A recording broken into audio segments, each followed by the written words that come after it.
Então tá, a gente tá lendo o capítulo 2 ainda, e agora a gente vai começar na página 51.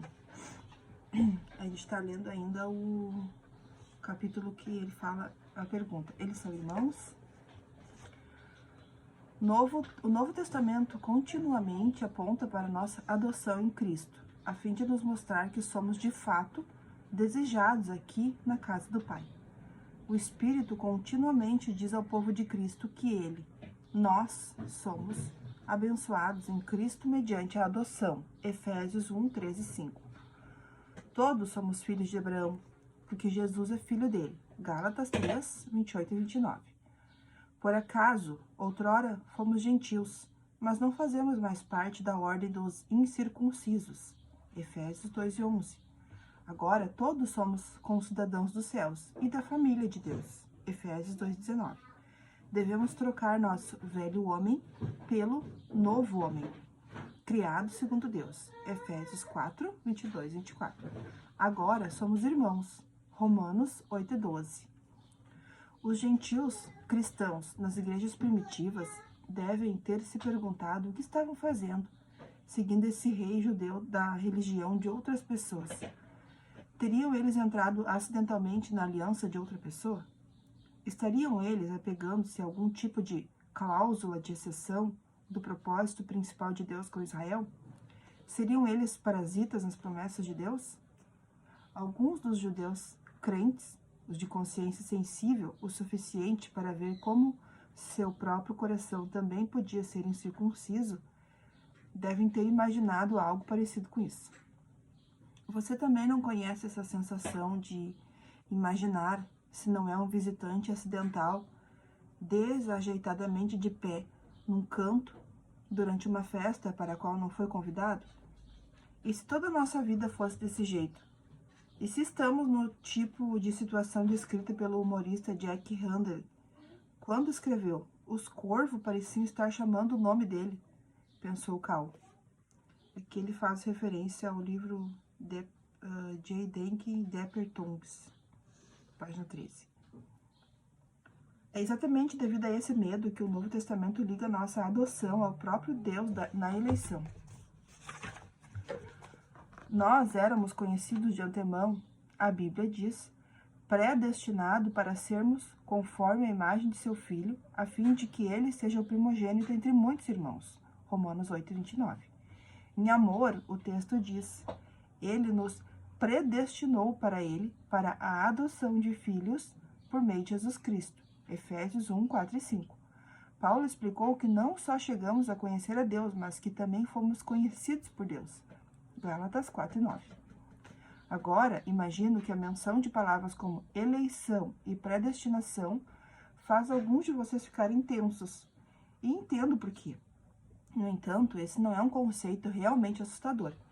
Todos os cristãos acreditam em eleição e predestinação. Afinal de contas, essas são as palavras da Bíblia. Às vezes, discordamos sobre como o propósito de Deus se encaixa em outras revelações que a Bíblia faz. Que Deus ama tanto as pessoas e quer ver todas elas virem a Cristo. Que Deus é imparcial. Que os seres humanos fazem livres escolhas pelas quais são pessoalmente responsabilizados. Com frequência, temos opiniões diferentes quanto a detalhes desse mistério e podemos viver juntos com alguma tensão aqui. É importante saber que nada sobre a doutrina bíblica da eleição tem a intenção de lançar dúvida quanto a você ser bem-vindo à família de Deus. Deus não é um detector de metal metafísico de aeroporto, deixando passar aqueles previamente aprovados e enviando o restante para uma sala de interrogatório. Deus não está nos tratando como marionetes feitos de carne, forçando-nos a caminhar segundo seus caprichos. Em vez disso, a doutrina da eleição nos diz que todos nós que viemos a conhecer a Cristo estamos aqui com um propósito. Deus estava nos buscando. Ele se alegra em nós e exclama: fui buscado pelos que não perguntavam por mim. Fui achado por aqueles que não me buscavam.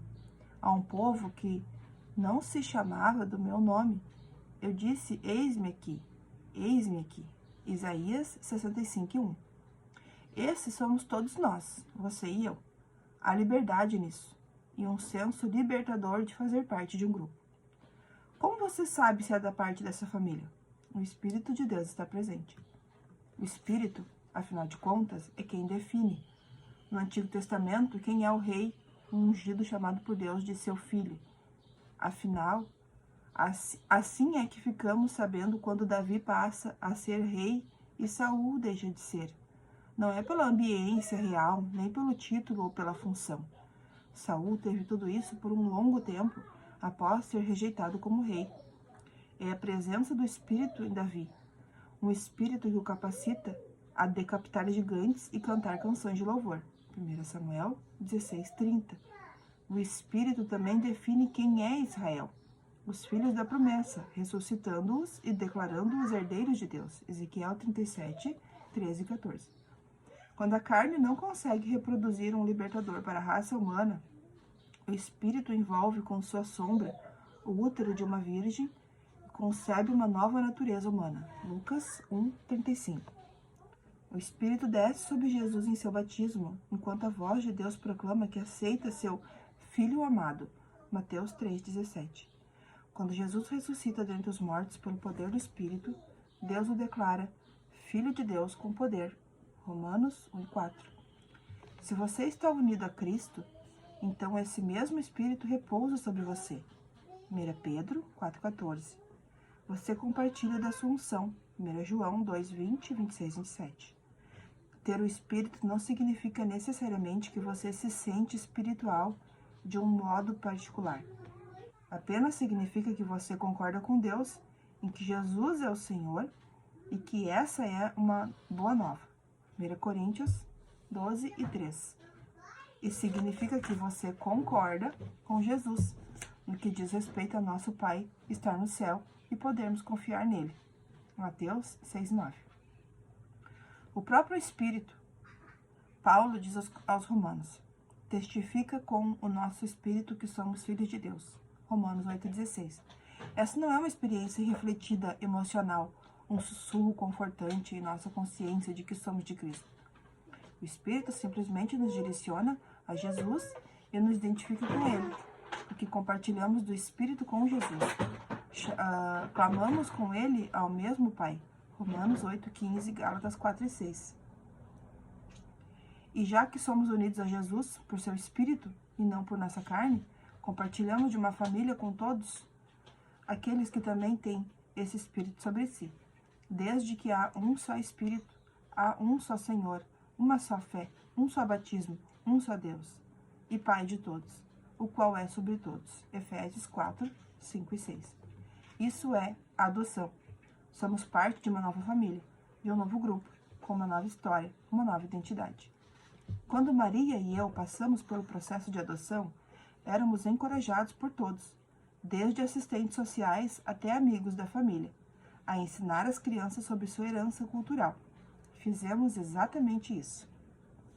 Agora, o que a maioria das pessoas tinha em mente ao dar tal conselho era que deveríamos ensinar aos nossos meninos histórias do folclore russo e músicas russas, observar os feriados russos e assim por diante. Mas, em nosso modo de ver, essa não é mais a herança deles. E não desejamos passar a impressão de que eles são estrangeiros e peregrinos.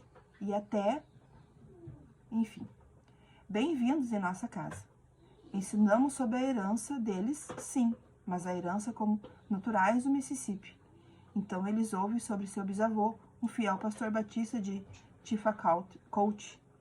Conto-lhes como os diáconos da igreja do meu avô entregavam o pagamento dele à minha avó, porque tinham receio de que ele desse tudo às ovelhas pobres de seu rebanho. Eles aprenderam sobre seu tataravô, que trabalhou muito cultivando algodão, mas que não conseguiu vencer o vício da bebida. Aprendem sobre seu povo no exército confederado e no movimento pelos direitos civis. Sim, acho que um dia lerei para eles Dostoiévski e Tolstói, mas não com a mesma intensidade com que lerei William Faulkner e Eudora Welty.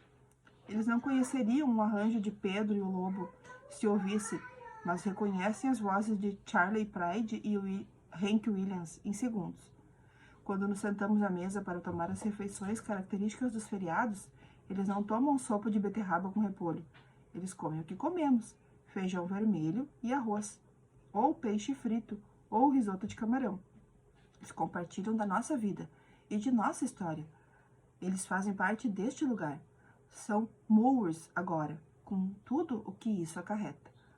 Creio que é por isso que o Novo Testamento nos direciona repetidas vezes às narrativas do Antigo Testamento, as quais foram dadas, como disse Paulo à igreja em Corinto, como exemplos para nós. 1 Coríntios 10 e 6.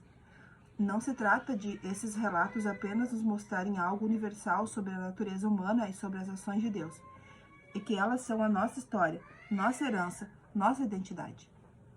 Aqueles são nossos ancestrais resgatados do Egito, vagueando no deserto, sendo levados de volta do exílio. São nossos antepassados, e essa é nossa família.